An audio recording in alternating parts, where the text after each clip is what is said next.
Hello? Have you ever had one of those difficult conversations at work where suddenly things started to heat up? You knew you needed to cool them down, but you just didn't know how? Well, welcome to another episode of Can We Talk? And today we're going to be talking about how to cool down those heated conversations, especially when you're talking about some difficult topics at work.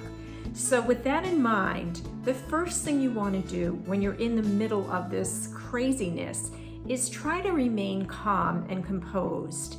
Try to keep the conversation in the channel, right? You don't want to get off course. And so the easiest way to do that is to just take a breath and say to the other person, it seems like things are getting a little bit out of hand here. Let's just take a moment and think about what we're trying to achieve here. The next step is to really, inquire and validate. So, saying to somebody, it sounds like you're super upset about this. I can understand that. Here's what I'm thinking, right? So you're acknowledging their feelings, which is really, really important when things are beginning to bubble over. You want to be sure that you're not talking over one another. And I know whenever you're in a heated conversation, or at least for me, it's easy to just jump in and say, no, you don't understand. This is what I'm talking about. And so you have to resist that temptation. You also need to eliminate the word but from your vocabulary.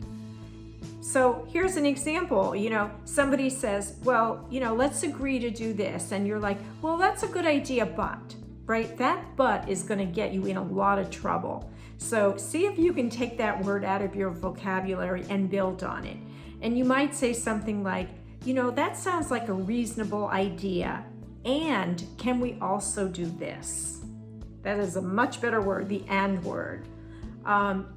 You're also going to want to avoid using any language that puts the other person on defense, like you did this to me, or I noticed when you did that, and instead say, I feel.